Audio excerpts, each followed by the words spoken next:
Good evening.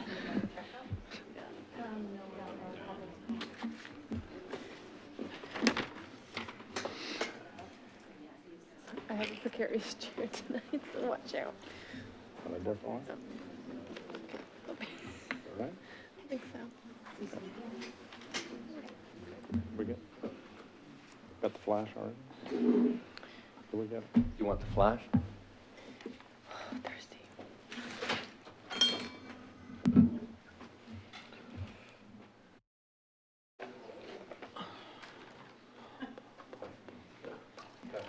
Okay.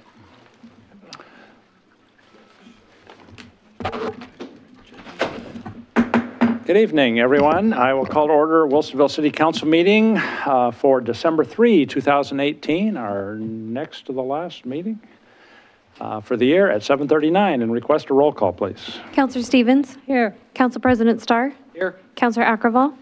Here. Councillor Lehan? Here. Mayor Knapp? Here. Would the audience please rise and join us in a pledge of allegiance?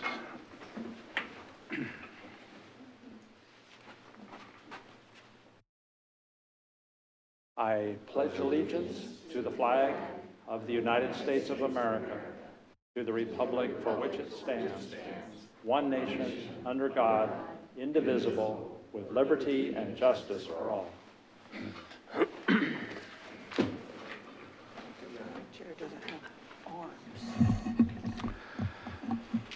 Please, the council, I'd be open to a motion on order of agenda.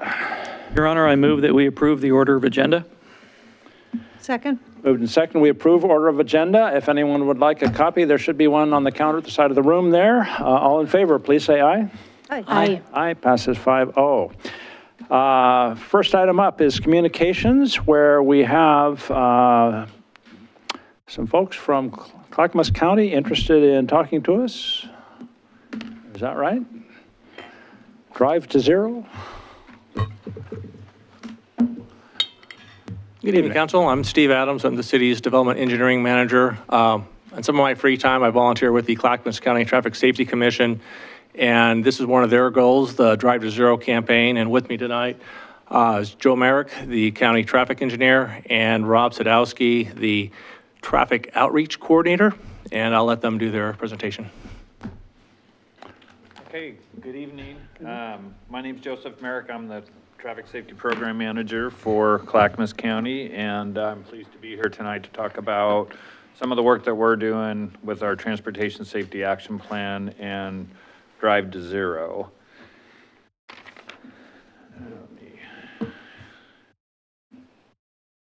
So I want to start by playing this short video, which should help set the tone for this short presentation.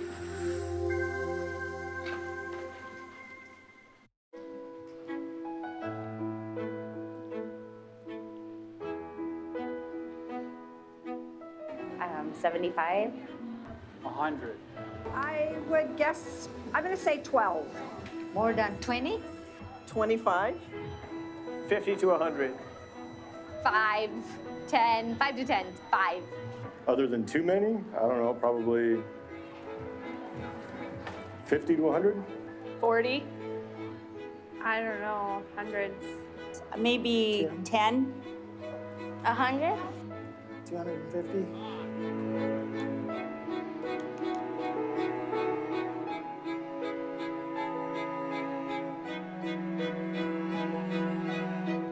None is acceptable. Life is precious. I'd love to see it cut at least by 40%. I mean, there isn't really a number that's acceptable. 2? Nothing's acceptable, but we take a risk when we get in our vehicles.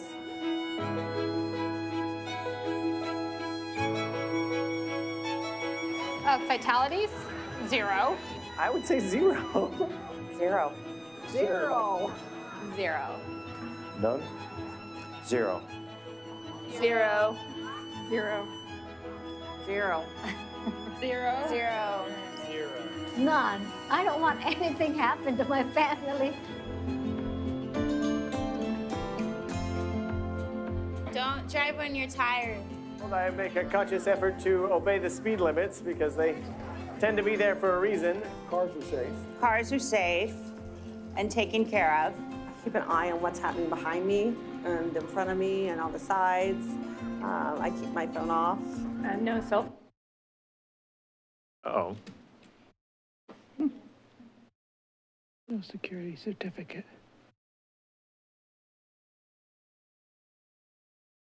Oh, well, we'll move on. Apparently Clackamas County is not yet fully safe. You know? So that was a video that we produced in 2017, actually at the Clackamas County Fair. And so these are folks that were attending the fair that we actually asked these questions of. And so the answers are pretty resounding, and the number of fatal and serious injury crashes that are acceptable is really zero. So that's the work that we're really doing at the county, is trying to get that number to zero. We are one of the early adopters of the notion of developing a safety action plan. Our Board of County Commissioners adopted our first plan in 2012. Since that time, we've had the National Towards Zero Deaths strategy that was developed in 2014. In 2016, Oregon Department of Transportation updated their Transportation Safety Action Plan with a goal to eliminate fatal and serious injury crashes by 2035. Additionally, our Public Health Department has been working on a Community Health Improvement Plan, which was adopted last year. And within that plan, it contains a statement of a goal of eliminating all pedestrian, bicycle, and motor vehicle traffic crashes in Clackamas County. And we've been working with Public Health for about 6 years on this link between transportation and health. And we're currently in the process of updating our 2012 Transportation Safety Action Plan, again, echoing ODOT's goal of eliminating fatal and serious injury crashes by 2035. And so we're really excited of this next evolution of our plan. And the categories that we're looking at, very common things. We want safe drivers and passengers, safe infrastructure, safe vehicles, safe vulnerable users, which includes bicyclists, pedestrians, and motorcycle operators, enhanced emergency medical services, and a couple new areas of safety culture, safety management. And so these kind of round out the approaches and the areas that we really want to focus on, and that actually are being focused on nationally. To provide a real quick example of how one of the components, which is a local road safety plan, and just very basic safety work that we do, can benefit the roadway, and a safety action plan can help guide the deployment of such simple things. And this happens to be some curve warning signing that you can apply. This is more rural roadway context, but just with this simple signing, you can have a reduction of fatal and serious injury crashes by about 35%. So sometimes it's not a big intersection improvement project that we need to do to reduce fatals. It's actually something simple like adding some signs. Things that as the driver drives the road, they're like, oh, okay, I see that. This is telling me I need to slow down. The county back in, I think it was 2015, developed some strategic priorities. And those 5 strategic priorities really boil down to this notion of safe roads, healthy people, and a vibrant economy. And so in the work that we've been doing, especially with public health, looking at decisions that we make and saying, well, how does this decision affect the roadway, the road operations, the safety of the road? What are the health effects of this? Am I going to make it harder for somebody actually to get across the road that needs to get to a store or maybe get to the library? And then obviously, as we're looking at roadway issues, how's it going to affect the economy? How's it going to affect businesses, the movement of goods and services? So all that's really important. For the city's own mission here in Wilsonville, your mission is to protect and enhance Wilsonville's livability by providing quality service to ensure a safe, attractive, economically vital community while preserving our natural environment and heritage. In many respects, somewhat similar to the county, slightly different words, but really boils down to a lot of the same elements, which is safe roads, healthy people, and vibrant economy. And so there's a lot of commonalities in the work that we're doing around safety and really between what communities want. Ultimately, this work takes all of us. And so this is a graphic that we put together trying to depict this concept that for us to eliminate fatal and serious injury crashes, it takes every department in the county, it takes every department in every city, and at least the majority of the citizens and everybody who uses the roads and how we design the roads to all of us say, 0 is the number we need to get to. So together, we need to work together and get to that goal. And so that's really, as we move into our new safety action plan, that we really want to begin to and have been focusing on that. And we actually have some good local examples here. Officer Ben Toops that works with Wilsonville PD, works a lot with our motor carrier safety inspectors, inspecting trucks coming through Wilsonville. And there's been a number of stories of unsafe trucks that we've been able to have repaired before they continue their trip. And in many cases, we have trucks that have something wrong with them where the driver didn't notice it, and they can actually fix it and get on their way. And so we can continue moving goods and services, but in a safe manner across the community. And Ben's been a great partner working with the county, so we're really appreciative of those efforts. So Rob, why don't you cover these ones? Sure, and so a little bit of why we're here. As part of our plan is we're looking to engage a variety of partners in this work because we can't do it alone. We can't do it with the Oregon Department of Transportation. We can't do it without local municipalities like Wilsonville. And so here's a little idea of how we can help Wilsonville in terms of providing support if you were interested in hopping on board the concept of Drive to Zero and or developing your own traffic safety action plan. We can provide technical support on engineering, planning, and community engagement and marketing. Data and support materials, but in particular, we have a new partnership with our Department of Health, Housing, and Human Services to look at health data and how that interrelates with transportation. We have some funding that is available for overtime for traffic enforcements, such as speed enforcement near school zones, minor decoy operations, and so on. I'm available to do in-classroom presentations to high schools, either in health, driver's education, or in assemblies. We have a great safety street trailer. I don't know if you've been to the fair, but we have little pedal cars the kids operate and learn about traffic safety, and that's a trailer that we lend out to communities throughout the county. Malala has their own safety fair, Damascus has their own safety fair, and you're welcome to come and use that. And as well as shared branding and social media around it, so we're talking the same language. And then how you can help us would be to think about, would you be interested in starting the conversations around adopting your own Drive to Zero policy, and what would that look like? Developing your own transportation safety action plan. Encouraging your officers to engage in traffic enforcement and minor decoy operations. Minor decoy operations is where we look for underage alcohol sales. Hosting events for families and engaging with us on shared branding and social media. So that's all that we have tonight. So we're certainly want to answer any questions that you might have. I want to thank you again for allowing us to present tonight. Well, thank you for coming. Certainly a germane topic, and we touched on it in work session in one way with pedestrian incident that we're concerned about from prior in Wilsonville. Do you have partnerships with most Clackamas County cities? Are we in the minority, in the majority? We've just started doing outreach to the cities. We actually work quite a bit on both the engineering side, and then we do a lot of maintenance for the cities. And so, so safety is on our minds. And so most of the cities we work with, we're doing some kind of safety stuff, but you're actually the first one that we've presented to about the notion of thinking about this Drive to Zero and a transportation safety action plan. One of my goals would be eventually to have all of our cities within the county have some kind of transportation safety action plan. I know for us at the county, I think after we adopted the plan, with the level of support that we've gotten across our organization, I think the culture of our organization is fundamentally changing to where safety is much of a higher focus than it used to be. And so for me, that's very exciting to see that occurring. And especially as our communities are growing, the safety of the communities as we move around more and we use more modes of transportation is really extremely important. And we're going through a lot of changes in our transportation system and are going to continue that. So I think this is going to continue to be very high on, all of us users on our minds. We do have an active partnership in Malala, and we're presenting to Canby in about 3 weeks. Great. Have you presented in our schools?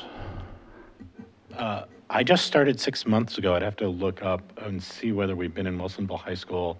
I recently sent a letter to the principal providing a sort of direction of what we have to offer, but I'd have to look up whether we have. Honestly, can't remember if we've presented in Wilsonville High School or not. And do you present, or have you thought about those of us that are a little older than the high school kids? You know, are there any interests in seniors, you know, in any sort of awareness programs? It's a great question. In fact, there's a whole section in our Transportation Safety Action Plan on senior driving, because about 20% of our serious and fatals involve a senior driver, which is, or maybe between 15 and 20%, which is not good news, but it also shows us a target. I recently met with Clackamas County's ARP chapter about expanding outreach into senior programs, and we're going to have conversations about whether we can get into senior homes, and what kind of opportunities are there, and partnering with AAA particularly on this.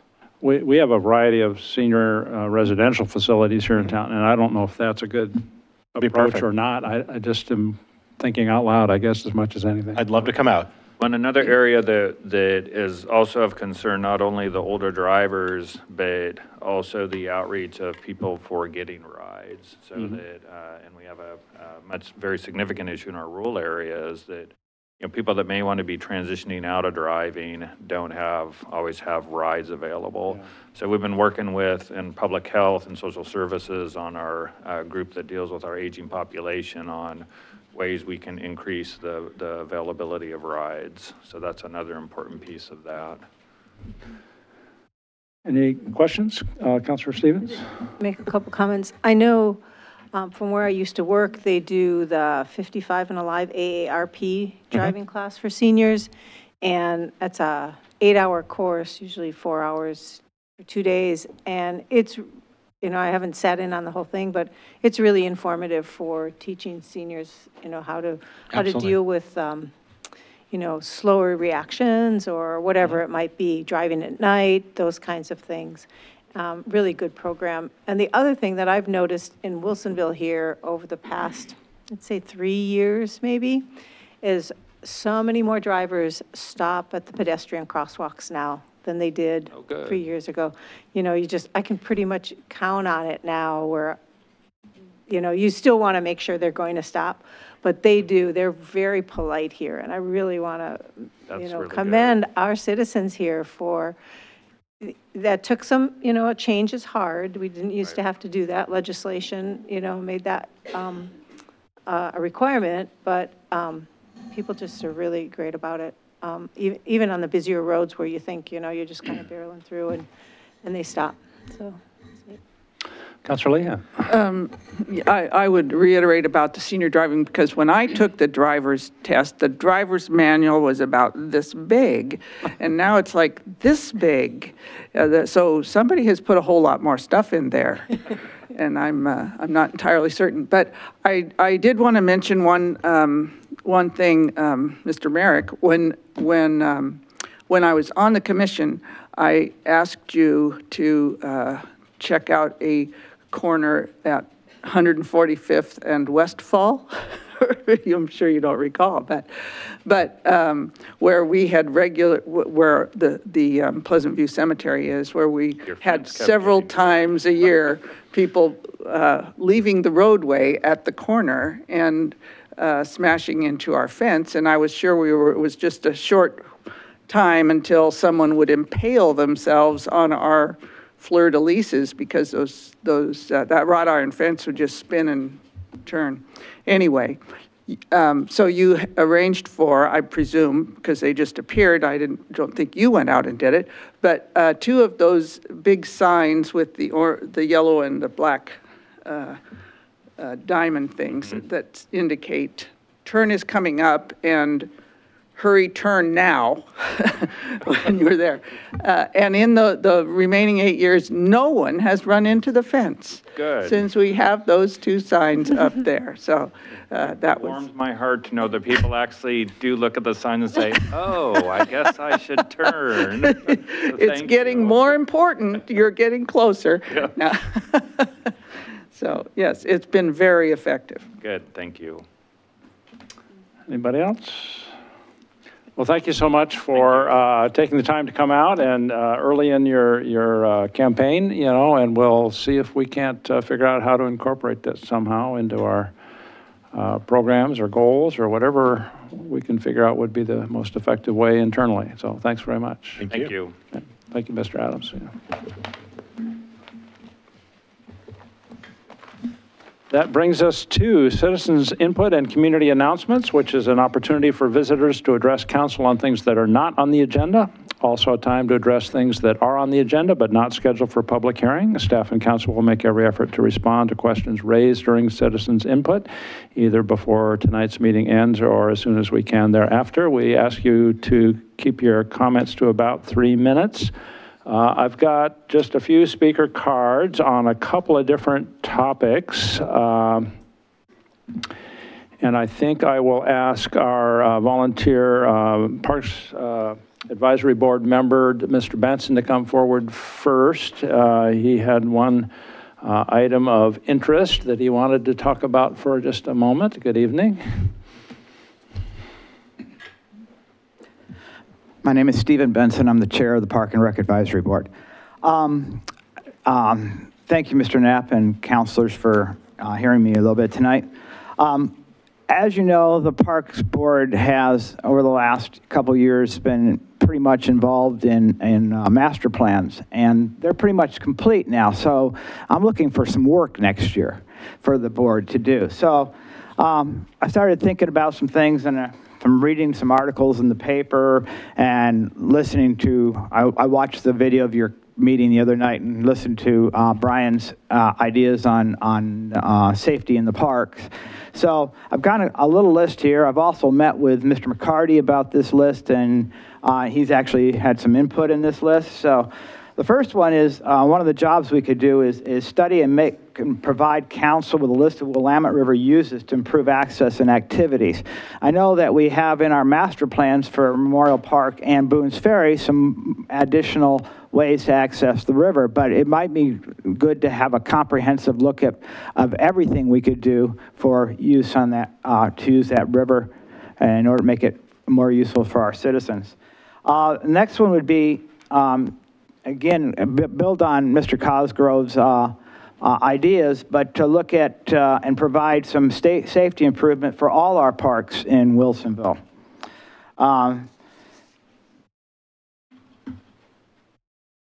That would include like cost estimates and prioritize where and what order we could do some things to make them better.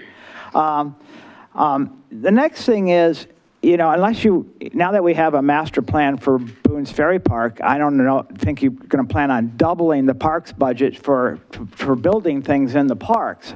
So one of the things we could do is take a look at all our master plans and kind of mesh them together and then prioritize items out of it to do them in some kind of order, putting the plans together, and then you can pick and choose what you think is a priority to put in the budget.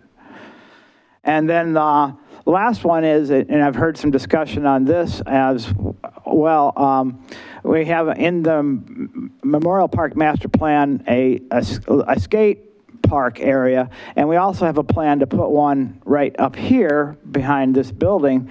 One of the things we ought to do is look at whether we should have both of them being that close together, or should we go with one? But again, all of these ideas that we have, we would involve citizens, the park staff, and the board in order to come up with some conclusions to present to you. So whether it's Mr. Knapp just saying, go ahead and do this, or you need to vote on it, or you want to look it over and tell us, you know, what your priorities are, if it's different than this list, we'd appreciate some work to do this coming year. Well, thank you for coming, looking for more work to do here as a volunteer panel. I appreciate that. I would think that Mr. Cosgrove, we would probably want to have a little bit of input from administration on priorities and see what you think, and whether there's something formal that needs to happen or whether it would be internal. I want to think about this list to make sure. I mean, there's a charter for the Parks and Rec Advisory Board. Yeah. Just want to make sure we're not overstepping and Or there might be something you think should be on the list that has not yet made it there. Yeah, so what I was going to recommend is if it hasn't happened, I mean, I think most of our boards and commissions have some kind of a work plan that they operate on. So maybe I'll sit down with Gina and Mike tomorrow and encourage Mike to work with the board as you're sitting as the Park and Rec Board to figure out what your priorities are for the next calendar year. I think that's a good way to start. And then I can look at these individually and talk to Mike and then we can have some dialogue. How's that? Excellent. Perfect. All right. Yes, Councilor Stevens. Thanks. Just want to make sure you remember is a second skate park in Wilsonville. It's over in Villebois. Yes, yeah. Used quite a bit. Yeah, we have one already over there, but Okay. I'm talking about the fact that these two that I'm talking about are such close proximity to each other. Is that what we want? Okay, too close together rather than whether we need one or two in the town. Yeah. Okay. Sorry. Thanks. Yeah, that's fine. Thanks. All right, thank you. I have 3 speaker cards from people who would like to talk about the parks in the Claremont-Villebois area, which we can do. I do want to ask you folks, if you're talking about this, to help clarify for council what it is you are potentially seeking specifically in your comments. We've seen some emails and things which are across a fairly wide range of kind of concepts or ideas, so may or may not have a clear picture at this point of what people are really looking for. And so that's kind of my request on these. Ms. Betsy Imholt, if you would, please.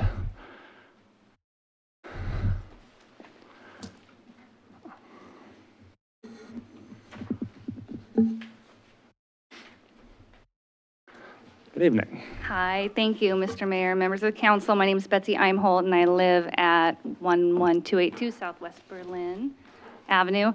And thanks, and I appreciate the opportunity to be very specific about what the request is today. I know that I have recently learned that asking you to reconsider another body's decision is not one that you do lightly, and it's not one that I would be here to ask of you to do either. Volunteer work on these bodies takes a lot, and asking you to reconsider someone else's is a big ask. So I do this humbly, but I do think it's important, and I ask that you give us a chance to participate in this decision. At the heart of this is the fact that Regional Park 6 has been located in the same map location for 15 years. And we were surprised when we found out that it now is going to be in a new place. And just very, very quickly, we would like to have a chance to look at the maps too and to be part of the conversation. We know that a lot of work has gone on between the developer and the city staff and looking at the tree locations and really looking at this from all angles. And I appreciate the fact that they've done that work, but we really would like a chance to look at it as well. When you make a major move like this, it's important, and we feel like we should get a chance to participate. And that's really the ask. The handout that I gave you is just this very specific piece of the park that's always been designated. It's always been designated as having important trees. It's actually in the parks master plan as having important trees, and those trees will be cut down. They have very significant important trees in that grove that will be cut down. So we would ask that that be reconsidered. All right, thank you very much. Mr. Herman Walter, please.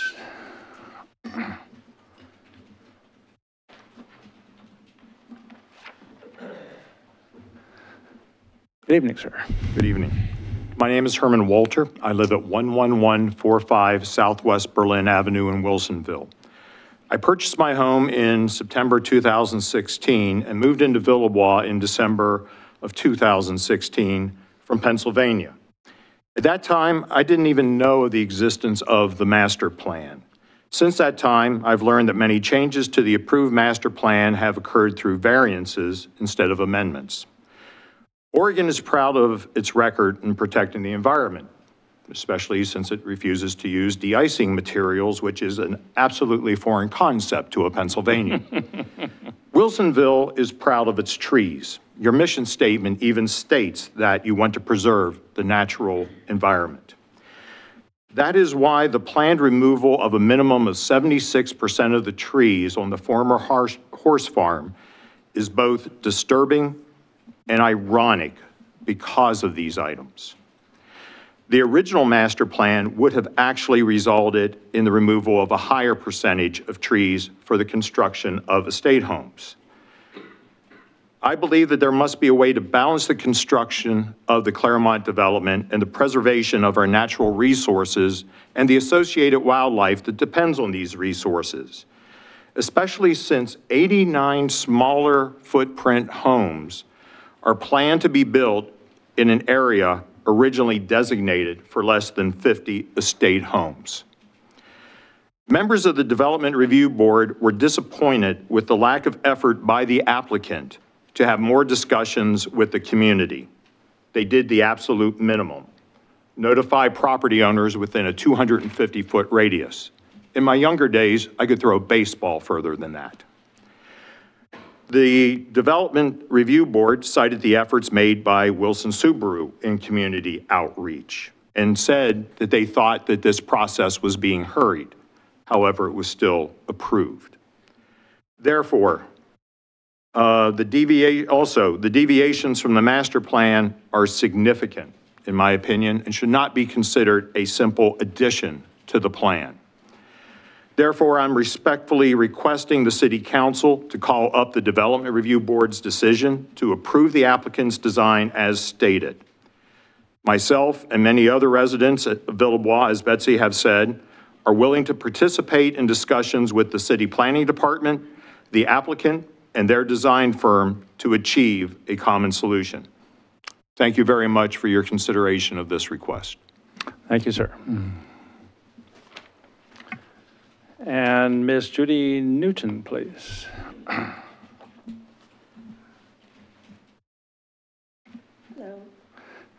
Good evening. It's my privilege to address you this evening. My husband and I bought... Please give us your name and where you live to start with. That's right. Judy Newton, 12322 Southwest Palermo. Thank you. And I'll start again. I had sent this email to a number of you, but I would like for it to go into the official record. My husband and I bought a home in Villebois specifically for the nature preserve that is a continuation of as detailed in the Villebois master plan. I feel we were sold a specific vision of our home and its environments. To modify it without extensive community involvement feels like bait and switch. We should be able to rely on the representations of the city, of the developers, the builders, and the realtors when we make decisions. The current modifications also discount the escalating importance of natural resource stewardship, as outlined in your mission statement. Let's learn from California's mistake, which is where we moved from, and we are all too familiar with the wildfire issues. That, you know, a well-tended, well-watered stand of trees can serve so many different purposes.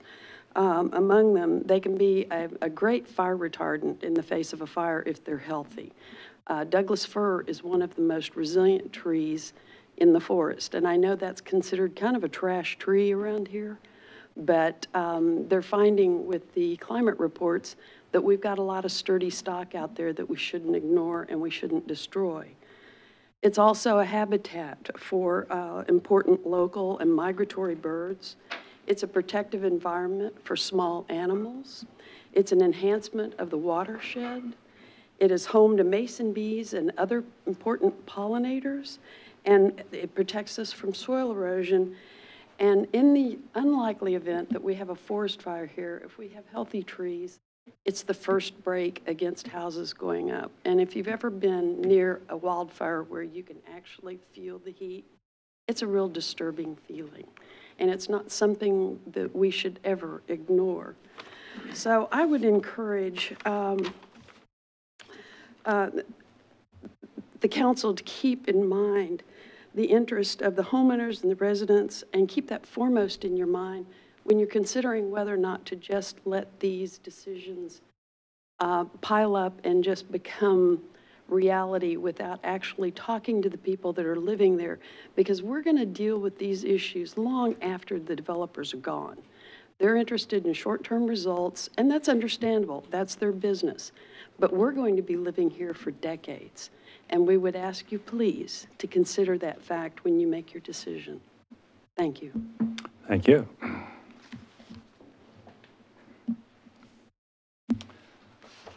And so we have got a councilman-elect that just could not be left off the list here, Mr. West.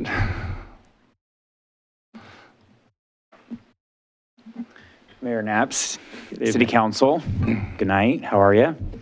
I live in Villaball, you guys all know that. I think my address is already on the record, is that correct? You guys know who I am, Ben West. I, over the last week after becoming elected, got quite a few phone calls, messages of my neighbors reaching out to me, really concerned about this change in the master plan. And I admittedly so am coming in with limited information and a lot of my neighbors wanting input and help. I have some to learn on this issue still, so I have no edict or dictate of like what I would like to see happen or really like what would be the best move. But I would like to see at least the vote held off past the 17th so I can help advocate and be a voice for the people in my neighborhood that elected me. And advocate for everyone in that neighborhood. If, from what I'm told, that there's a vote on this decision to change the master plan on the 17th, I will not be sworn in at that time. But I think that my neighbors would like to maybe potentially have me be able to at least consider this moving forward and how it impacts myself and my neighbors. Thank you. And that's all the speaker cards I have. Is there anyone else on this topic or any other topic? Mr. Benson, you want to speak again?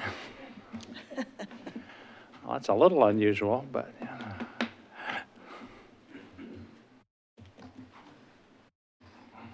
I'm a little bit familiar with this because this park came before the Parks Board recently. And one of the things that, as I'm trying to remember the impressions I got out of the meeting, it was that there were going to be trees removed, but the list that they gave us was a list of trees that were non-natives or insignificant or damaged trees.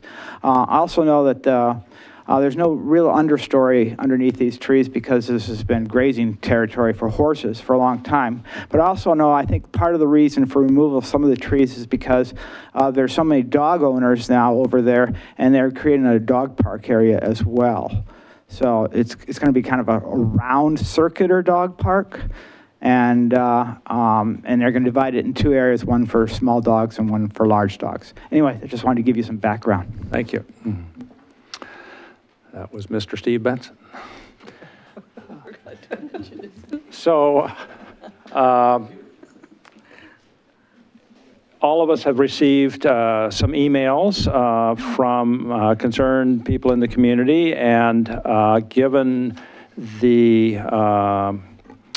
sort of intensity of this coming up when it did, and the fact that she has a personal background with the plan for developing Villebois, I asked Councilor Lehan if she might be willing to sort of take the lead on this. And my understanding is she's had several dialogues with people. And so I thought I would ask you, Councilor Lehan, if you could give us some perspective here. Right. I thought you had also mentioned I'm the tree hugger in chief. Well, there is that, yes.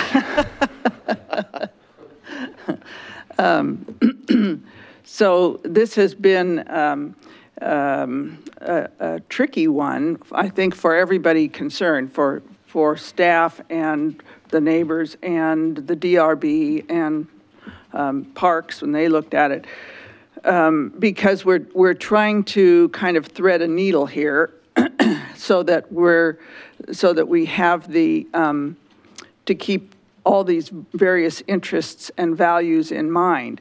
One of those, of course, and that's near and dear to me, is to save the most of the best trees. And I don't consider Douglas fir a trash tree, but but they are a fast-growing tree, and these are all pretty young trees. Anyway, they are probably already too tight in there also because they're so young. These trees, if given the chance, will be enormous. Their trunks will be 4 feet and 5-6 feet in diameter. So it's important that they have the room to be the trees that they're meant to be eventually. So you can't just decide, well, based on how many trees are coming out, but saving the best trees that are in the most important location that have the best chance to be fabulous trees in the long run is I know the goal of staff and the arborist and the Parks Board as well. But we also need to take into account the needs of the neighbors, the goals of the master plan, the goals of the Tonkin Trail to make sure that that continues along, and of course the viability of the project for the developer, who is also counting on a certain amount of information in the master plan. So trying to balance all of those things is difficult, and I think the DRB did the best they could with the information that they had. The parks, because we were not allowed, the staff was not allowed on the property by the current owner until just recently. They couldn't really assess the trees at the level that they needed to, and which is why the park was really still just conceptual based on what they could tell from an aerial photo, what looked right from an aerial photo.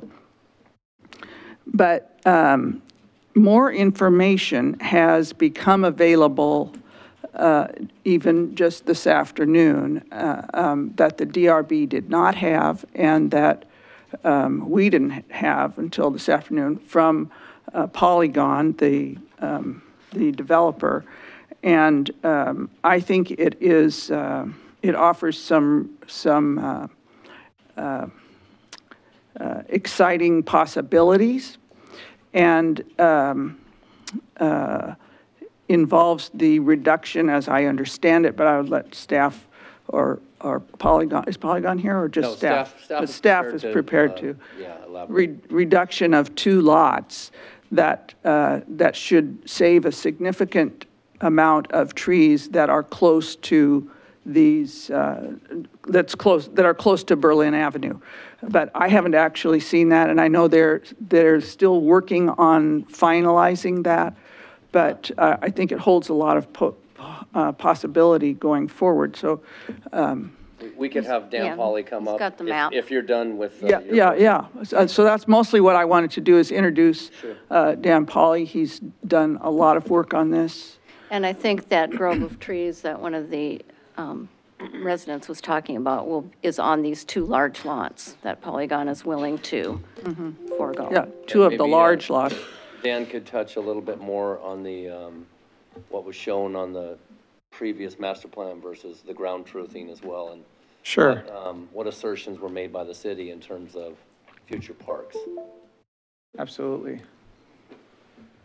So first of all, a bit more, again, Dan Polly, senior planner with the city, and a bit more background. Kind of the story is generally Villebois was unique that when it was master planned, we had access to most of the property. A great chunk of it was the former Danish campus, and then a lot of the other properties were wanting to develop at that time. So it was sort of it was developed on this concept that they had access to all this information. They went out and surveyed all the trees. They aligned roads along existing trees and really designed a lot of the projects about around existing wetlands and trees and all these other resources, high points, and really took the existing landscape into high consideration. Then you had this property up here where the property owners at that time and for many years to follow weren't really interested in being involved or progressing with development and didn't allow access to the property. Generally, when what's called the specific area plan, when there's four of which there are in Villebois, they were designed, everything was known about the whole specific area plan. This one, specific area plan north, that's not the case. It was more iterative, and each phase they had to kind of bring in the different pieces, so that kind of getting those necessary details about the trees and the natural resources and the slopes and kind of the true layout and of this area ended up being pushed into the future until now.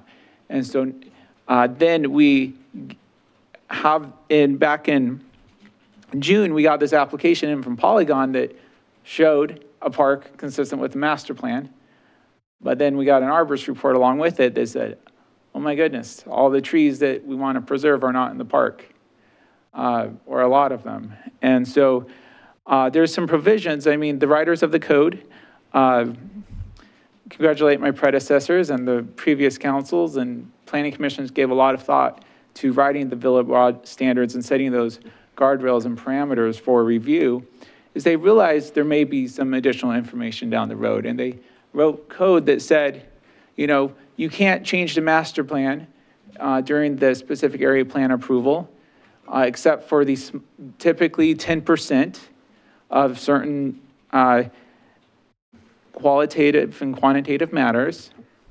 But then they also put in some language that said, but if there's a change that is significant but needs to happen in order to preserve a significant resource that we didn't really foresee, that provision's here to do that. And so that is really the language that we've used in here and worked with the available parties. I recognize that, as is typical, people want to be involved, especially when, but at the same time, I can report from our standpoint that I think there was a high, both by the DRB and particularly by DRB, there was a high awareness of the different perspectives, as Councilor Lehan has said, that needed to be threaded, and they did duly consider all of those. And it was a tough decision for them. They really looked at it seriously and looked at the story and kind of the uniqueness of this property for Wilsonville and Villebois to arrive at their decision. And so with that said, let me bring up here. This is really a sketch of what Charlotte, Councilor Lehan was referring to, is expanding the green space over here. So as you look across Berlin, which I can bring up here. Yeah.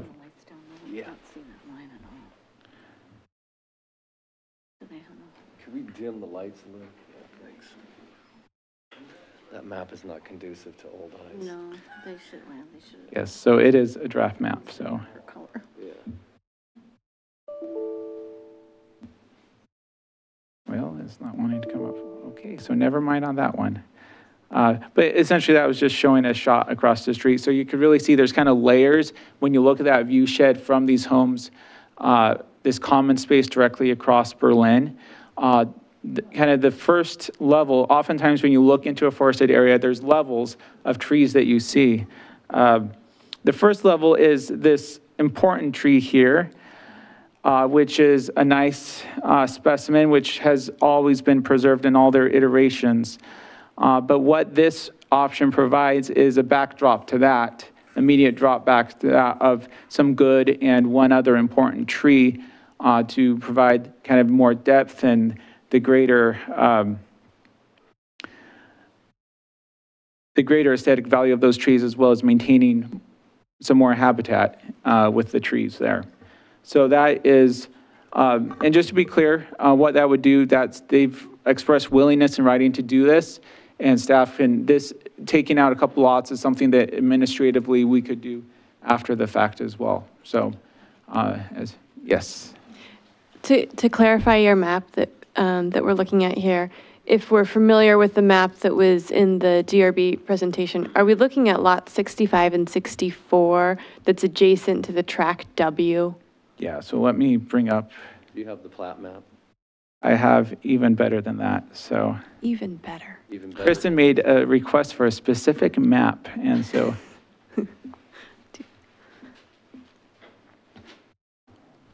Yeah, There we okay. go. Can you expand that? Yes. There we go.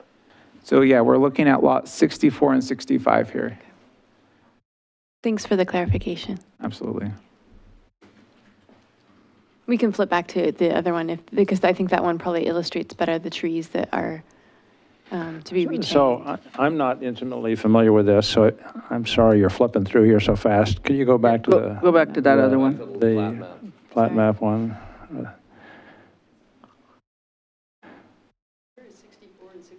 So down there at the bottom Highlight those with your highlighter. of the,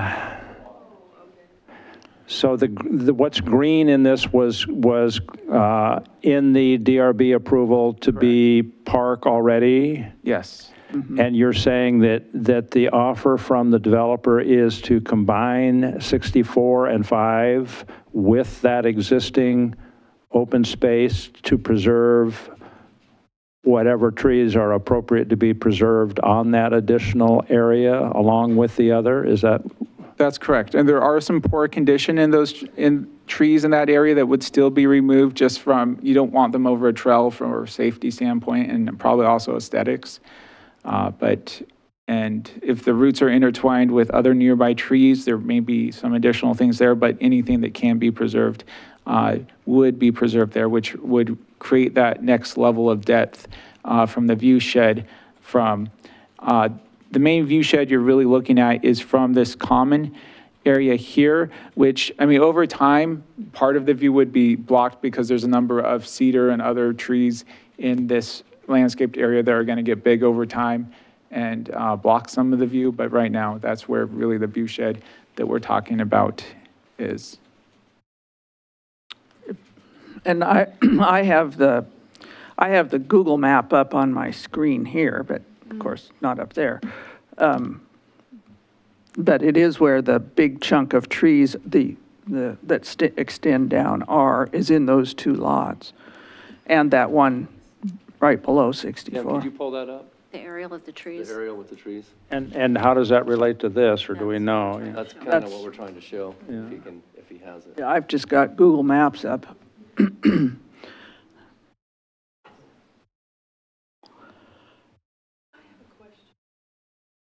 We're not having a dialogue with the audience. I'm sorry. We've got to deal with this amongst ourselves here now.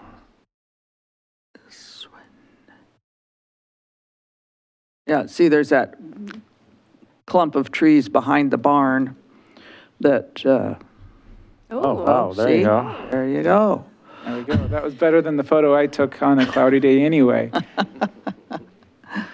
But you see kind of this first level, this tree here, that's the tree that all along has been preserved. So, and then you have this group of 3 trees up here that's in the park in the DRB proposal, but it preserves some of these connecting trees in between to create that larger continuation of trees through there.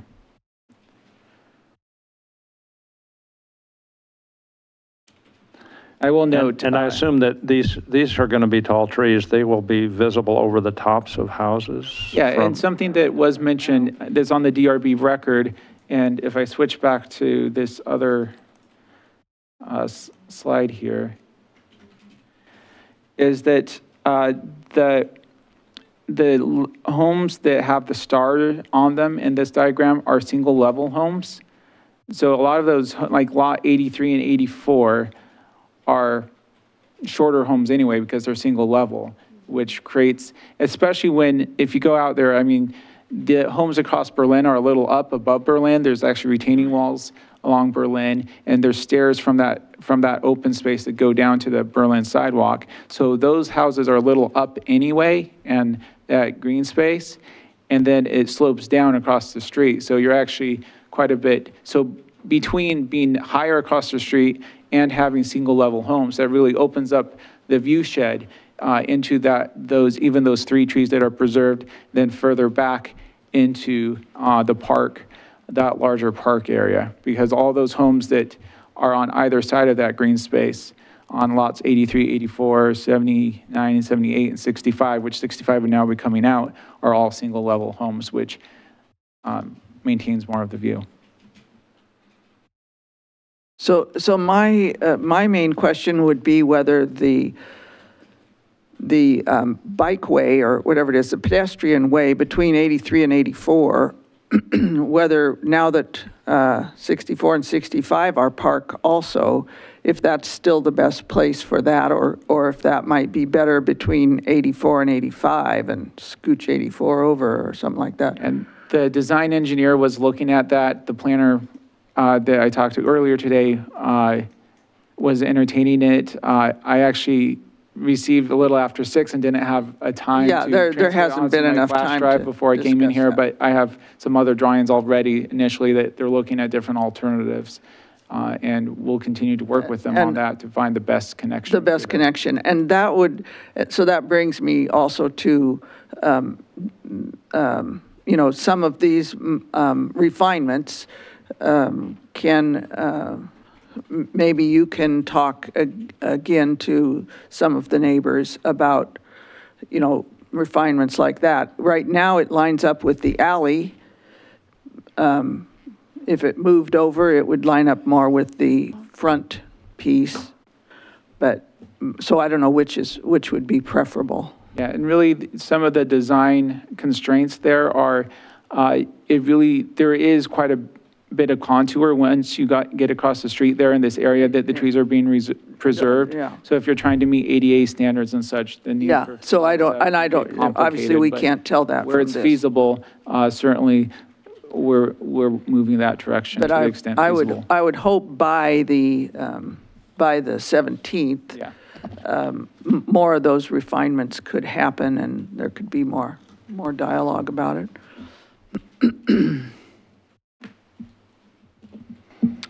Google map one more time just so I could see it.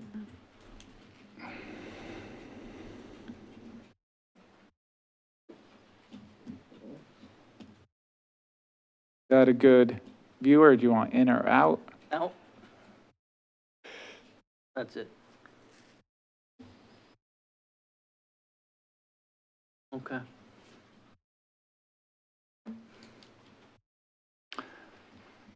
Some of the other questions that I saw raised were with regard to a proposed tennis court. Yes, and I know that that was an issue also. I don't feel strongly one way or another about the tennis court or whatever they are, pickleball courts. Where is, do we know Clearly where that is? So it'd be right here near the intersection of Berlin and Orleans. This area here. And clearly, Polygon wouldn't mind not building a tennis court. But, so if most of the neighbors don't want a tennis court, it's easy for me to give up a tennis court because we still have that land or it will be in the parks, with the parks. And parks amenities change over time. If it becomes a really popular thing, it's not like it couldn't be added at some point in the future. I understand Polygon wouldn't be doing it, but nonetheless. Harder to add, though, when you have houses around it, I will say. Yes, that's true. There'll be But more we need. already have some houses around. Yes. Well, there aren't going to be houses around it, are there? Across the street. In Yeah, yeah. on- They're all, three the houses sides. that are there are already there. So there will be no additional. Yeah. There'll be houses to the north and to the east. There will be houses The on the other north side of the road. side, Yeah. Right. yeah, where the, They're building those now. yeah, that's the, light green area. The Bischoff place. The pieces that I read were talking about the need, because it's a elevated site from the road, and that if you're going to do tennis, you're going to have to have fairly high fencing around it to keep the ball from going forever, and that people were concerned about the aesthetics of that. I don't have a sense for whether that is. It is a very nice view place for Mount Hood, looking east, not north, obviously. No, not over there.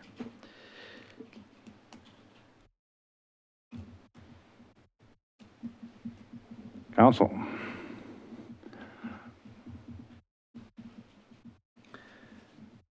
Viewpoints? Councilor Starr. Having this new information, I guess I wouldn't mind if any of the people that spoke earlier would want to make a comment now that they've seen what was proposed, just so council could kind of hear if their opinions have changed or not, and then kind of go from there before we decide if we're going to make a decision or not make a decision. Yeah, okay, but well, before we let Mr. Pauly step back for whatever term, the call-up process, or maybe Ms. Jacobson would be the better person to address, the call-up process causes several things to happen, and I guess we would like to be clear on what those things are that happen in a call-up. It's my understanding that Polygon has indicated that if this is called up, they may just walk on the whole thing. They have an option on the purchase, and they have a limited time frame left on that option. And that investment in our community might go away. I'm not so sure. Some residents might just as soon see less development. And I would like to understand what those are. Mr. Pauly, I'd also like to understand the suggestion that what was 50 houses in the master plan is now 89, because I've heard other comments about that also. And whether, to what extent this actually deviates from the master plan as it was adopted. Certainly, in terms of the density and the housing? Yeah. Okay, I can address that. You want me to do the housing numbers now? Yeah. Okay. If you would, please. Let me pull those up. Oh, you still got it. So let me start. This is a history of, and when we look at in how the way Villabal was set up, we look at it on primarily on the level. The guardrails are set on the specific area plan, which again, there's 4. There's north, south, east, and central. So for specific, and again, as I described, there's kind of this iterative over time changes in specific area plan north. So the original approval was 397 units total, and that ended up being 473 because there were some changes where the primary school was moved from north to east, and so that opened up that acreage, yeah. And so that the number of schools that were assigned to that, the number of lots assigned to the school site in the east were essentially transferred up to north. So that 397 was really 473, and then different phases, it gradually went down a little bit, and then it's been added back in this phase. And so you actually, with as proposed by Polygon, and then taking two more out, so you end up with 3, with assuming those 2 others come out, you end up with 466 units compared to the original 473. So you end up with 8 less units than the original. So pretty close to the original for the specific area plan. Big picture, kind of, for the SAP. Yeah, so, yeah. And which is the primary guardrails. And so the last phase, so generally for this, what was until now called future phases up here, each phase essentially took what was kind of shown in the master plan and tried to assign numbers to it. So the last one that was done with phase 4 was the last specific area plan amendment that addressed this, and it drew it without much additional thought with 63 lots. But a couple of things that changed there and what staff looked at in terms of the unit types is even with the state-sized lots, it wasn't looking feasible to keep the trees in backyards, just with the grading and the slopes and such. So what ended up is essentially mirroring and following the other edges or adjacent, finishing off blocks with the same type of houses, or mirroring the edges of other areas like along Tews Road and Graham's Ferry for the edges. The one thing that they did add in order to create kind of that more open fill and similar to the state lots is that they introduced, as you saw all those stars on that other page, they introduced a lot of the single level product in this phase, which again, if you look at this map, it's all the stars are single level, are proposed for a single level. The other thing, it has been my understanding that we mail notices to a wider geographic area than state law requires. Yes, 250 feet. And for legal reasons, we need to be pretty stringent on that. Because I mean, if you decide to go beyond 250 feet for one project and you don't for the next project, that can open you up to legal trouble. What's the state law require? 100 feet. 100 feet, and we're doing 250 and have been for quite a while. Yeah, that's city code, so. Yeah. So there's always somebody just beyond the boundary. There's always somebody regrettably, and that's always a difficult conversation. Correct, and get it on the website, in the newspaper, other. So it's something we're aware of and we have dealt with with some policy in the past, which is trying to be more open to people in the area that might otherwise be unaware. But it's true that there's always, somebody that hasn't seen the notice or whatnot, which is difficult. Or saw the notice at a time later than they would have preferred. Yeah. Okay. Council, is it your desire to hear briefly from the four people that testify? I had one question for Mr. Pauly here before we move on. When you were showing us the count, sorry, now you've just X'd out of that screen, I believe, but we could. So we're talking about SAP North as a whole, as you were talking, as you explained. This plan proposal is for a subsection of that. Correct. SAP North. And the Villebois master plan allows for, remembering correctly, a 10% kind of margin in the number of homes. So that's why this is what we're looking at now. Yeah. So. And that 10% increase that we're looking at now,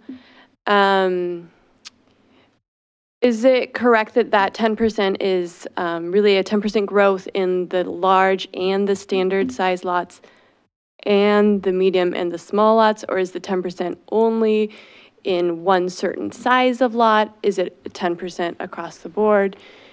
Do you kind of get what I'm saying? Yeah, so it actually ends up being 10% on each. So we look at three different numbers. The first one is the total number of units. Then there's groupings or buckets, if you will. One bucket is medium-sized, single-family, and larger. So that's the medium, large, standard, and, well, there are no estate lots.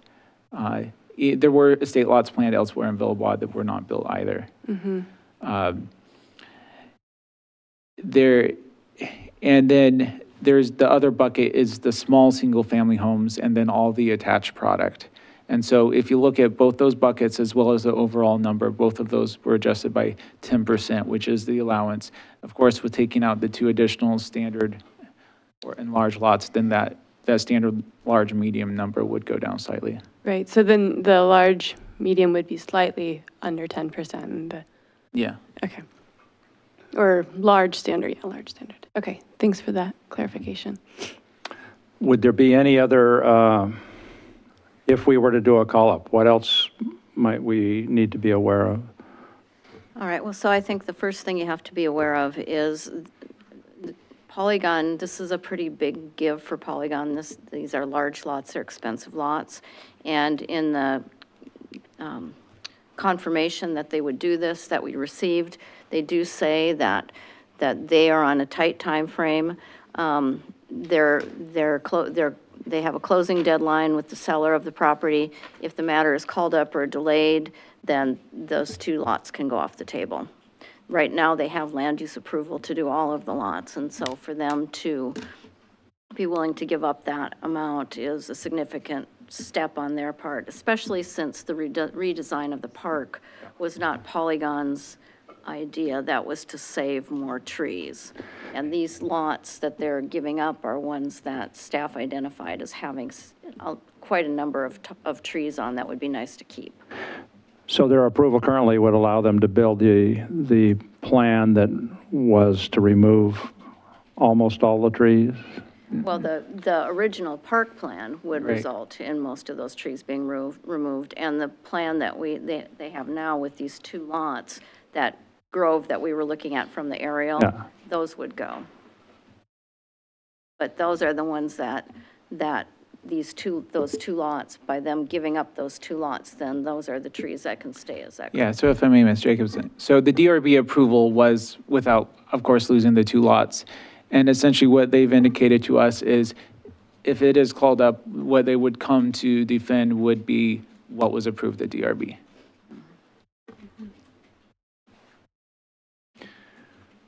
Okay, council, do you want to hear from public again? It's up to you.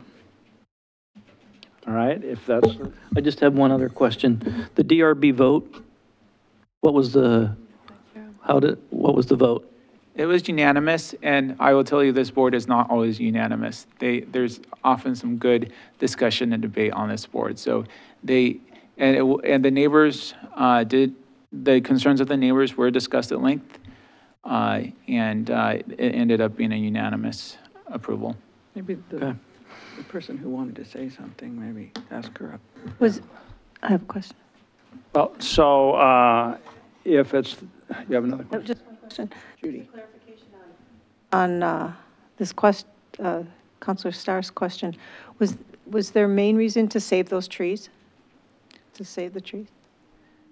That was unanimous, that they preferred the change because, I mean, most of this decision was driven because of The trees, so I think Councilor Lehan correctly stated it towards the beginning of her talking, that really they were, the balance and the threading the needle between these different concerns is what they were attempting to do based on staff's recommendation. Okay, thanks. So, which was the design that's shown here on this map. Okay. All right, so I'm going to give the 4 people that testified on this, just a very brief, like 1 minute. I don't want to have a big debate, but if you would like to tell us whether you think the proposal is a reasonable response to your concerns, I would be willing to hear that, or we would be willing to hear that.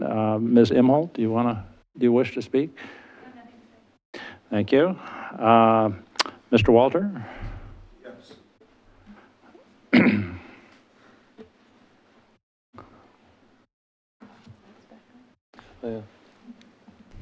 Anything we can do to preserve the resources would be beneficial.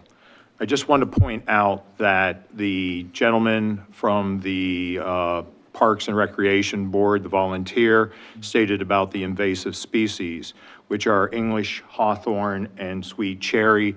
They comprise 13.2% of all the trees in this area. and most of them are already dead, in poor or moderate condition.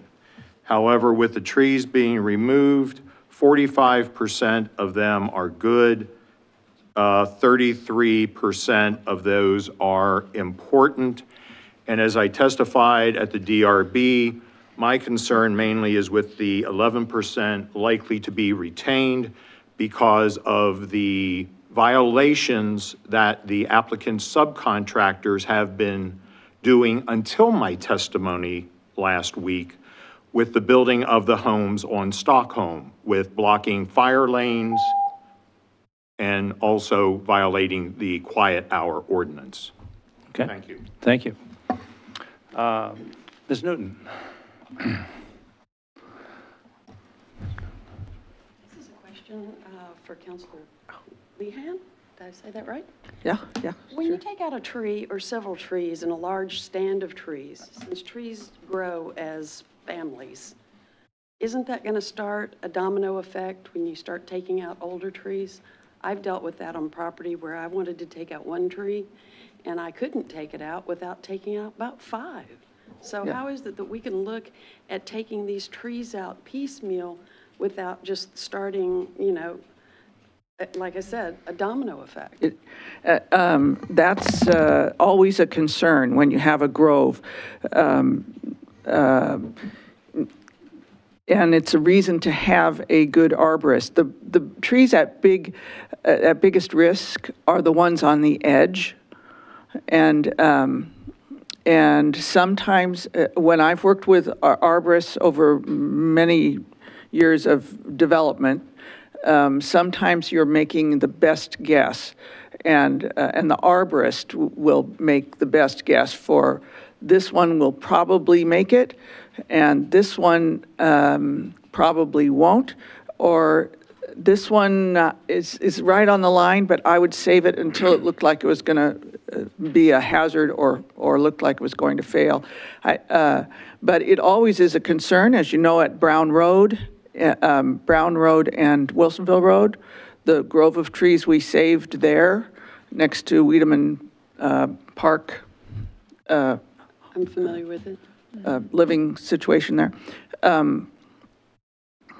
The big tree on the corner, we went out of our way to save because we figured if that tree was gone, it would we would lose most of the grove because it is the sentinel tree for that edge and has been protecting that whole grove from the westward winds from the west, and that's why there is no sidewalk around there, and we put the sidewalk through the trees, laced it in through the trees, and cut the corner that way because otherwise we would have had to take that corner tree. So anyway, long story. Those are decisions made tree by tree as to their efficacy. These trees are young enough that that in terms of thinning, the ones in the middle, you could probably do that and end up with a healthier stand by thinning them. I mean, but where you would take out the smallest and leave the bigger ones. Has a certified tree risk arborist taken a look at this stand of trees? I believe so. Her name is Morgan. Is she a certified tree risk? I've dealt with actual arborists yes, in yes. California where it's... I'm seeing Chris, the planning director, nodding. Morgan has been working with us for many years, and she's I've gone out with her and when she's been assessing trees. So I know she's very good, but if he says she's also a hazard tree person, it's they all do, I know it's, there's no for sure, there's no for certain on hazard trees, and sometimes the healthiest tree falls over. So there's a risk with every tree you have next to your house. And in the beginning years of the Camelot, the entrance of Camelot into Park at Merrifield, where I live, they saved as many trees as they could in the yards and in between the houses. And in the first 10 years, quite a number of them failed and in fact did damage a couple of houses. So, you know. No guarantee. Thank you very much. Thank you. And Mr. West.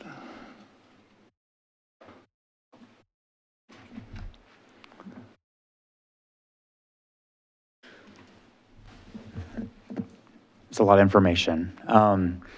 I maybe answer this question. So Polygon is saying either you get this concession that we're offering with these 2 lots to preserve some of the trees, or we go ahead and do whatever, we go back to this, like taking all the trees out. Is that kind of like an ultimatum? No. Is that, am I misunderstanding? What they're saying is that they've heard the concerns. They're willing to give this concession unless the council calls it up. They have an approval to do this development as it's laid out by staff tonight with the 2 extra lots.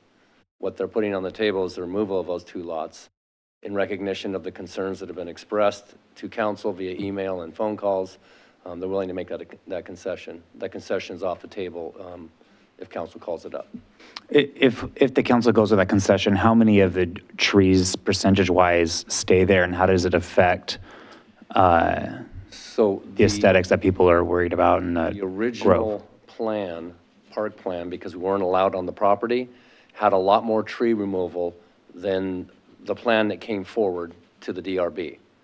So there was a lot of saving of trees just from moving from that concept to the one that was ground truthed and came back to as a recommendation from staff.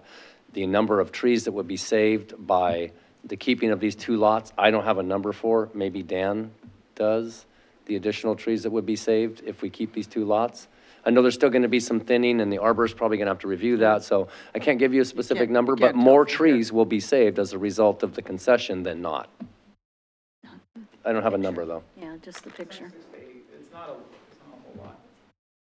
But it preserves the view shed, I think, that at least a couple of the neighbors were concerned about. Okay. What's the timeline? They say we have a timeline and it's tight. If this needed to be extended out a little bit further, what does that look like?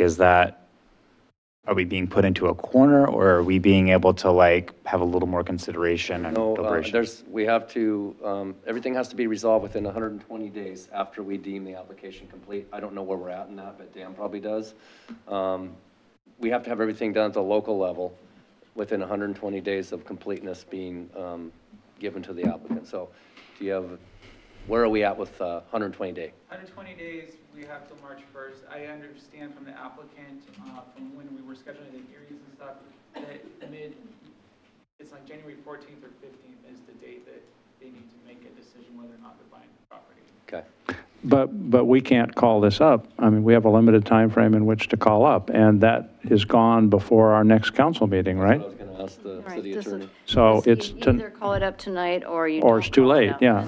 And you do what they're suggesting and continue to work with them. Yeah. Or, you know, the neighborhood still also has the ability to appeal the decision. Yeah, that can be done, but they're offering to preserve these 2 large lots and the appropriate trees to preserve on those 2 large lots as a, you know, no-cost concession at this point. If we call up, they're not guaranteeing that. It's not just the trees that are saved, it's also adding additional green space, natural areas. Right, more than doubles the space of that park. That's exactly right. Yeah. So it is a significant concession. Yeah. One last question for clarification is, a lot of the neighbors, and I've heard this here, and then either people that aren't here that have talked to me, is that there were, I know we talked about that whole segment that you mentioned as from the master plan, but I know they're talking about a specific area within that segment that is now went from 50 homes to 89 homes. Why is that specific segment changing so dramatically in the style of home that was going to be put there? I think Mr. Polly covered that. There's a range of density that's allowed for each of the specific area plans, and they're well within that. In fact, it'll be less than what they were allowed to if they eliminate these 2 lots. Okay, thank you. And so are you okay, or are you? I mean, I really want to see the best thing happen for Villebois. I want the best. I think we all do. Some of us have years of working on Villebois. I understand that. And you guys have been working on this since before I moved there, right? But 1996. Yeah, that's my home. And I believe it's Council Ackervall's home. And I think it's a tough decision. And I think that this is a new development that Councilor Lehan brought up with the whole like 2 lots, maybe a reasonable concession. A lot of neighbors may not know that this last minute concession is here we are, and it'd be nice to know like how they feel besides the 4 of us here kind of representing that area. So it's a tough decision, Council. That's what we get to do. Yeah, and they pay us well for that. Ms. M. Holt, yes, I'm Holt, yeah. This is Need to have you on the microphone there if you could, please. This Betsy Imholt. So this is exactly why I was hoping what we would be working toward is, a sit down with the planners and the developers so we could, nerd out on treats, because what I was looking at and been studying obsessively is these arborist reports, because the 2 lots would, of course, it would be better than nothing, but the arborist reports has these trees up here. These are like moderate trees. There's nothing exciting up here. There's no important trees. There's a couple good trees. There's a lot of moderate trees. Down here, we have where these houses are, where that big grove is that I handed you out. There's important trees down here that even with these 2 lots are going to be removed. And so I want to sit down, and I don't think this has to take a lot of time. I think this can happen very, very quickly. But I want to get into that kind of a discussion. Like, can we maybe this part of the park goes away and more park comes in down here? Like, I know that decisions were made around all this, but I don't understand why. Because when I look at the map, I don't get why they chose that piece. When there's only like 20 important trees in this whole thing, and they're cutting down half of them. I don't get that. That's this plan. And the 2 lots doesn't change that. Well, yeah, I mean, I can, having tried to, do these plans, lots of plans, I'm not a planner. But I know there are many elements is the thing. They have to be planning where the road goes, where the where the trails go, how the Tonkin Trail moves through there. I'm pretty sure they don't want to put houses over there in the park area on the park side of the road, because that, I mean, I think there are just a lot of things, and then you'd have to essentially start all over.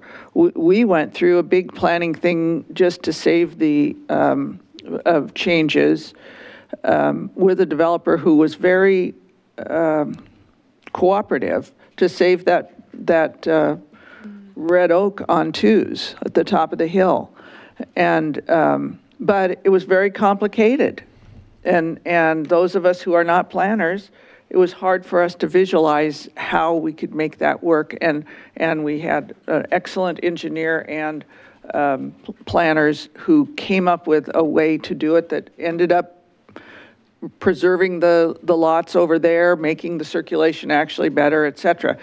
But it's very hard for a non-planner to step in and say, just move this there. And so then it turns into a whole redesign that ends up being very expensive to ask someone to do. This is a relatively minor, it doesn't impact where the roads go or those sorts of things. The only thing I was asking, and I can't tell from this plan about, was, is that the best place for the pedestrian connection through there? But I don't know the terrain issues or the storm drain issues or what all is going on, but that would be a question I would ask. And would it be better to move 84 over closer to 83 and put the path between 84 and 85? Those would be But again, that would be a minor thing. If we're talking about taking part of the big triangle and turning it into houses, that's going to impact a whole lot of circulation. So we're looking for something that we can do without redoing the whole plan that has, of course, a lot of work in it and already has DRB approval. So it's so that's why we were looking at this as a big concession on the part of the developer to take those give up those 2 lots, which are where most of those big trees are.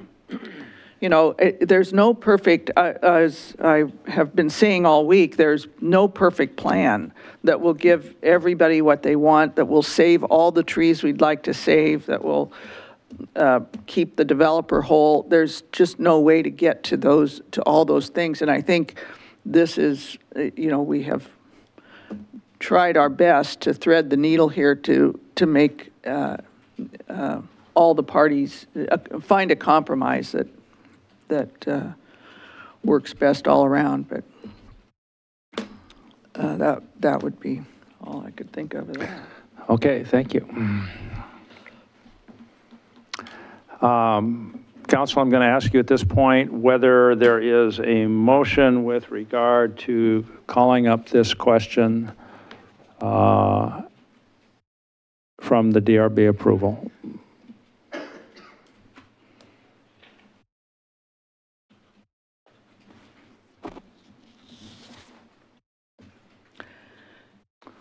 I'm seeing no motion to call this up. That being the case, I would like to ask the council if it's your consensus that the direction that planning staff has brought forward is your desire to see worked out between staff and the developer.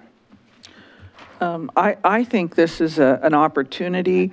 I haven't talked to staff about including perhaps a representative of the neighborhood to meet with the planners on some of these more minor issues, like the pathway or whatever, so that we don't inadvertently do something that makes something worse. I think we could make a commitment to share the arborist report for that stand of trees on those 2 lots, and also to any tweaks to the plan. We could have a meeting with the folks that have shown up, and also we have a mailing list of the folks that showed up to DRB. We could figure something out for notification. Absolutely. But be very clear that this is kind of how it's going to be, and we want to, if anybody has any major reservations, they could contact Dan in a certain amount of time. Yeah. Yes, and nothing here extends call-up period or the appeal period, so everybody needs We're not to keep- taking any action that was going to alter the legal. Right. Exactly, so if any of the neighborhood wishes to exercise their appeal rights, they need to do it within the time read at the DRB hearing. Yeah. It may be useful to clarify that, you know, so those that are here or are listening at home know that there is a hearing still on the 17th, but it's pretty limited in purview, that it's just about the zone change, which essentially there's one menu option for, so. Yeah. The DRB handles the quasi-judicial stuff. Right. Council does legislative. Councilor Starr, you had a question? Yeah, not being a tree person, I'm kind of just curious about how some trees are not important and other trees are important, but since there is 2 lots that can take now the important trees, is there a way for the citizens to work with the city to maybe plant some trees that are deemed more important for that area? Or is it full just the way it is? Certainly, it's always a good idea to plant even understory for the next generation of trees in the park. But, you know, and most of these trees, again, as Charlotte mentioned, are younger Doug fir, are probably the oldest trees in here, maybe 60, 80. Yeah, under 80, I'd say. Where, you know, we consider that quite a bit differently than, let's say, these were 200, 300-year-old white oak in here. We'd look at it quite a bit differently.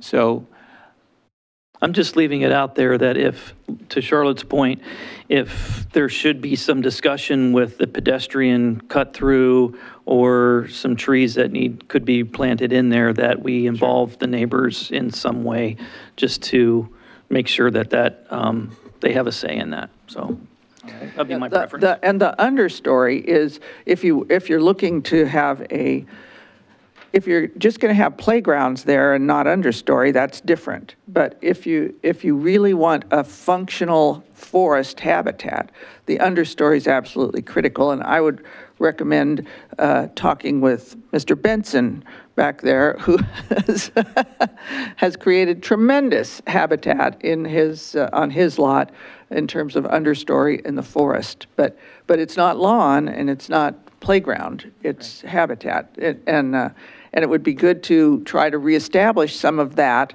or establish some of that, because a lot of this was had stock running around in it, horses and cows and whatnot. So the understory is pretty limited. Okay, so I perceive that this is the will of the council at this point. I also want to mention that in no way do we intend to be denigrating the work of the Development Review Board and the staff that worked with them on it. It was only when the discussion became very intense here after the DRB that the dialogue with the developer led to the offer to make this change that had not been in front of DRB, therefore could not have been considered by DRB. And I'm hopeful that that can be used and massaged if need be to be a successful improvement on where we were. So thank you for the additional work. I know it's been intense for you here also, Mr. Pauly. And we'll look forward to seeing if we can't make this work. If anyone feels the need for further comment, staff is always available, and if someone is wanting to represent the neighborhood on these other discussions, I'm hearing that might be I would just something encourage them to reach out to Dan. To Dan, okay. If they have any additional comments. All right. Thank you all very much. Appreciate your coming and giving us your views. Council, what is your desire here? Are we good, or you want a break, or are we all? Let's do it. Let's move forward. All right. Next item up then is mayor's business. Let's see. Next council meeting, I don't have in front of me here. 17. December 17, is that right? Yes. Okay. Other thing that's been going on, the council, as you know, held, as council knows, held a hearing on the Aurora Airport with kind of a record of attendance of about 200 people. We had 53 that testified. I felt like it was a very successful hearing in that everyone was respectful and listened to other people's testimony no matter what they thought. And I was really pleased with the overall outcome. It's up to the city now. We closed the record this morning, I think, and it's up to the staff now to help compile that testimony and get it out. I don't know how soon or if already, if the video is up or. Where are we at? The video's up online now if people want to look at it. We're not editorializing in any way. Right. If someone submitted a comment, that'll be part of the record. It'll be shipped on. We're not packaging it in any way. So there's nothing to review unless you want to relive the comments that you already heard. But we're going to email or send out all of that stuff? We'll package it in some way. I think Mr. Ottenot, he's not in the back, but I'll talk to him tomorrow and I'll send out an email. So it'll take a few days, I would think, for us to get it out to the legislative people. There's a lot to package. Okay. I attended a meeting at Metro that was reviewing the results of several different focus groups. People had comments on transportation around the region. They're talking about the potential for a bond measure in 2020 that would help fund some of the transportation projects, and they're looking to try to clarify where the public interest is on that. So that was an interesting group. The Metropolitan Mayors Consortium Committee on Metro and Transportation had invited TriMet General Manager Doug Kelsey to a conversation, and he did make himself available, and we had a very interesting kind of 2-hour dialogue with Mr. Kelsey about the future of public transit and how it's working within the region. He's got a very interesting background, things like he was in charge of all the transportation, surface transportation, roads, cars, buses, airplanes, everything for the Vancouver Olympics a few years ago. Wow. And he made that work. And they had a very, I mean, so he has some interesting perspectives on things just from his background. But I think that he will be intensely focused on how to find the right things to do and how to build understanding and awareness across the region of that. And we probably will have more chances for working with him. Today I attended most of the Oregon Business Plans Summit, and that is a group that's been working for, 16 years now on trying to find the way to move Oregon forward, looking at broad things. Primary focuses were finding improvements on education in Oregon, educational funding, affordable housing, water resources, all those kinds of things. The governor was there, Senators Wyden and Merkley were both there and spoke, and so it's a fairly recognized event in the region. PERS was mentioned significantly, and what the options are for trying to find a way forward that is more robust than what we have was certainly under discussion. Upcoming, I'll be working on interviews for city boards and commissions, and I don't know if we've got those scheduled yet, but we're working on getting them scheduled. Kim's helping us on that, and we'll be doing that. Clackamas County Coordinating Committee is developing a legislative agenda. They're really looking at trying to fund a transportation future study somewhat along the lines of what Washington County did a couple of years ago, and figuring out how to do that. They're looking really focused on where to find the money for the I-205 improvements to open it up to 3 lanes in each direction all the way around. And they're also looking at how to find funding for the long proposed new courthouse for Clackamas County that will be up on the Red Soils campus, not down in the old part of town if they can make that happen. And the Clackamas County Business Alliance annual meeting is upcoming, which I intend to go to, and that's enough of that. I do have one other piece of business I mentioned at work session, and that is that staff has prepared our proposal on how to fund the Garden Acres Road improvements in Coffee Creek industrial employment area. And the fact that all the different pieces of that come together, and we're still short about $3.6 million. And they outlined to the council here a while ago a proposal to borrow that $3.6 million from a state fund that could be available for that. We've been seeking as a city to move that Garden Acres construction forward this coming year for 2019 construction, and we need to move if that's going to happen. Staff has continued to dialogue with potential private sector investors in some of the property along that area, and we know those discussions are going on the private side. But we're kind of in a chicken and egg situation where the private side really wants to be sure that the public infrastructure is going to be there to support their investment. And of course, we're interested in seeing the private sector development there to support the public investment. So okay. This is the proposal that staff has come to as the best way to accomplish that. So if the council is inclined to push forward on that, I am proposing that we have a motion and a vote on approving the staff to submit for this loan. Your Honor, I move to approve the city's $3.6 million regionally significant industrial site loan application to Business Oregon for Garden Acres Road. How eloquent. Thank you. Is there I a just second? thought that right. Second. It's an excellently crafted motion, Councilor. Moved and seconded. Any questions or discussion? If not, I'll ask for the vote. All in favor, please say aye. Aye. Aye, passes 5-0. Thank you very much. Counselor comments. Counselor Starr. Well, in light of where we are in the evening, I will just pass and let the next counselor carry the torch. This is meeting number what for you? This is meeting number 191 of 192. Of 192, okay.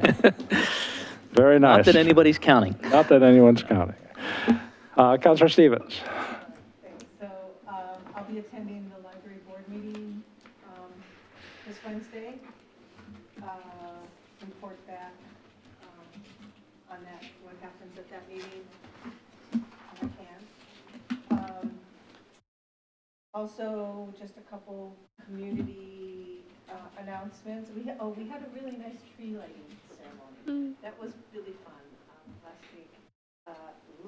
Boy, that was a big crowd. Fortunately, it wasn't raining. There were a lot of people there. It was wonderful. So many kids. It's a really fun family event, and I think the Parks and Rec Department does a fabulous job. And Mike McCarty, the director of our Parks and Rec Department, he was great emceeing. The mayor spoke, and all the kids from the schools come and sing. All the different grade levels come and do it. And Sold Out was there from the high school. Did a few songs, a couple songs. It was wonderful. It was really fun. And Santa was there. So let's see. Oh, there's holiday light drives. You can sign up with this. And the Smart Bus takes people from the community center at 6:30 p.m. on December 17th and December 18th. So I guess they go to PIR, Portland International Raceway. The Smart Bus goes up there. So I'm sure there's information on the city website to be able to sign up for that. I would imagine you probably want to get on that, because I would imagine a lot of that sells up. Yeah, that fills up. So that's it. Thank you very much. Councilor Lehan. The French Prairie Task Force, the Bike Task Force, has a meeting from 6 to 9 at City Hall on the 5th, which is this coming Wednesday. That's the only thing. And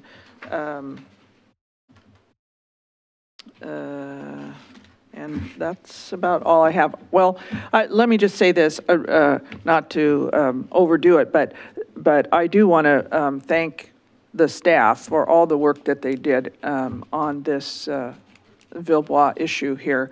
The staff and Polygon, and but especially Dan Pauly and Chris Namsu, and also the community members and the DRB, because everyone put in a lot of time and effort all the way around, and it's how we get the best possible outcome and the best product in the end, with this many people who are really working genuinely for the best outcome.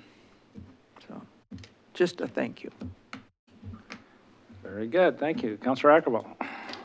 Just one quick thing. It seems like there's many things happening on Wednesday, and this is not exactly a city thing, but I think it's probably going to be important to a lot of parents and caregivers in the community, and that is the school district is having a, what are they calling it? Future High School Possibilities Community Forum on Wednesday at 6 p.m. at Meridian Creek. There's 2 sessions, one's in Westland and one's in Wilsonville, and Wednesday's the Wilsonville event.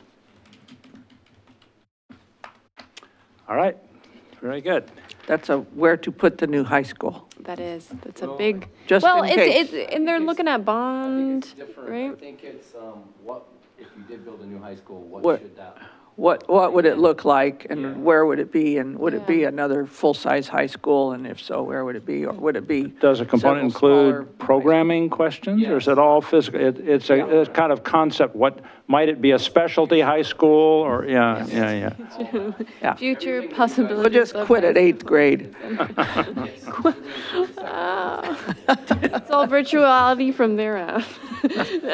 Okay. Might we have the consent agenda, please? Resolution number 2713, a resolution of the City of Wilsonville authorizing the city manager to execute a professional services agreement with AKS Engineering and Forestry for Phase 1 alternatives analysis and preliminary design services for the Coffee Creek Industrial Area Regional Stormwater Facility Project. Resolution number 2717, a resolution adopting the canvass of votes of the November 6, 2018 general election. And finally, minutes of the October 1, 2018 council meeting. Thank you. Is there a motion on consent? Your Honor, I move to approve the consent agenda as read. Second. Moved and second to approve consent agenda as read. All in favor, please say aye. Aye. Aye, passes 5-0, bringing us to city manager business. Your Honor, I'm going to yield my time to the city attorney who has some exciting news to you, report to you on a couple of different litigation matters. Excellent. City legal business. Yeah, so at long last, we have a couple of major decisions. The first one I'll talk about is our LUBA decision on the Basalt Creek agreement we worked out with Tualatin, Metro, Washington County, and Wilsonville, where we agreed that Metro would basically arbitrate our dispute as to whether the central sub-area should be classified as residential or as employment industrial land. And our argument, well, that decision was appealed by a couple of the landowners who said it was a land use decision. And our position was it was not a land use decision, it was an arbitration that the parties had willingly agreed to. The land use decision would come later. And so we had oral arguments in front of the LUBA panel in Salem a couple weeks before Thanksgiving, and got a decision last week, middle of last week, saying that they agreed with our assessment that it was in fact an arbitration, not a land use decision. So we'll see where that goes. There is another pending appeal of Tualatin's concept plan. We'll make the same argument that that's not a final land use decision, but that case was actually tolled until this case was resolved. And so now we'll see if the petitioners wish to go on with that, or if they decide that maybe it's best to wait until the comprehensive plans come forward, because that definitely will be a land use decision appealable in Wilsonville and in Tualatin. So that was number one. And then number two, I'm very excited about, and my co-counsel has been so excited that she decided to sit here all night long. So we won Subaru, and we had dueling motions for summary judgment. They made a motion for summary judgment. We did a cross motion for summary judgment, and it was great legal teamwork. Amanda and I argued the case together. We each took a piece of it. We briefed it together. Had great help from our legal assistant putting all of the pleadings together, and our legal intern doing a lot of research work. So Subaru was seeking about $800,000 refund in SDCs. So it was a good outcome for us, and we're happy to have it over. Very good. Congratulations for that. Nice work. Yeah, thank you, Amanda. Mm-hmm. Excellent. It's been the subject of many executive team meetings. We always look for the update on Subaru. Yeah. So now we can move on to the next one. Well, no more. I don't need one like that. We're done with litigation for the year. It's got to be interesting component of the city work, I would think, to have to get your head around that sort of thing occasionally. And yeah, I mean, litigation is always exciting, and it gets your adrenaline going. It's a time sucker, though, and so it, you know, we can't do too many of them, and we try to do everything in-house. We don't generally use any outside counsel. And Wilsonville has an excellent history. We don't end up in very much of that type of thing for a city with as many different activities going on as we have. Yeah. No, not at all. In fact, the first 2 years I was city attorney, I think we had 0 litigation. And so, yeah, this last year has been kind of an anomaly.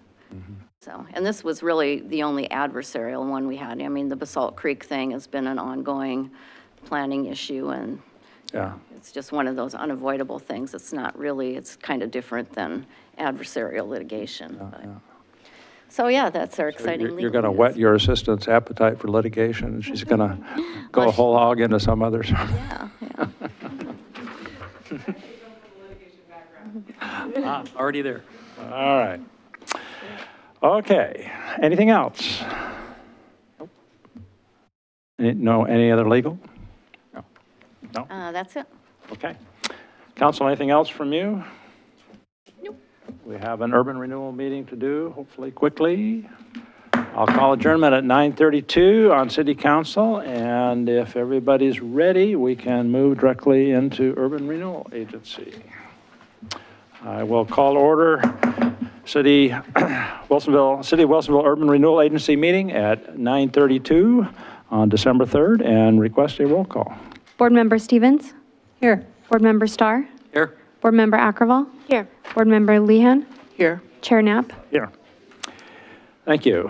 Citizen input, opportunity for any visitors to address the agency on things not on the agenda. I'm not seeing anyone in the room. Is there anyone that wishes to testify under citizen input? Seeing none. As for the consent agenda reading, please. Urban Renewal Authority Resolution Number 290, a resolution of the City of Wilsonville. No, let's do consent first. Oh, consent, I'm sorry. I was so excited about the litigation. Oh, just. Right here. Right there. Minutes of the November 5, 2018 and November 19, 2018 URA meeting. Thank you. Is there a motion on Your consent? Honor, I move to approve the consent agenda as read. Second. Moved and second to approve consent agenda as read. All in favor, please say aye. Aye. Aye. Passes 5-0. Now, public hearing. Now, public hearing, URA Resolution 292, a resolution authorizing a supplemental budget adjustment for fiscal year 2018-19. Thank you. I will call to order Wilsonville Urban Renewal Agency public hearing as has been read. Ladies and gentlemen, agency will take public testimony tonight in a public hearing format conducted as follows. First, staff will present their report, then we will receive testimony by proponents, opponents, and those neither in favor nor opposed to the proposed resolution. When called, please come forward to the microphone, state your name and address, and make your statement. I request those giving testimony not repeat testimony already given, simply indicating your agreement with certain prior testimony is sufficient. Ms. Rohracher. Good evening. So this evening, we only have one item, and it's for the possible land acquisition. At our last urban renewal meeting, the board approved moving forward with negotiations, and should that prove fruitful, you will need to have budget authority in order to make an offer to purchase the property. So that's what this budget adjustment for, in the amount of $1,512,000, and the identified funding source is the 2000 program income fund. Thank you. Any questions for staff? If not, is there a motion with regard to, I guess we better do a public hearing. Is there any member of the public that would like to speak on URA Resolution 292?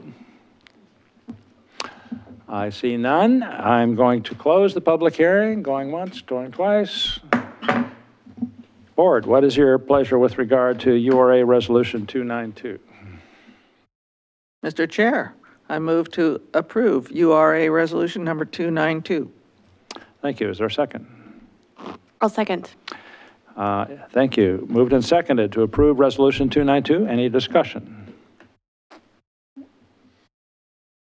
I understand this is making the funding available if the negotiations, as to our last conversation about removing some of the contingencies and concerns with that. Right, exactly correct. Gives us the authority to purchase the property if all those conditions are met. Anything else? I'll call for a vote on the motion to approve URA Resolution 292. All in favor, please say aye. Aye. Aye. Opposed? Nay. Any, no abstentions? We've all voted. Passes 4-1. Thank you. Anything else for agency? I will call adjournment at 9:36 p.m. Thank you very much. One more. Yep.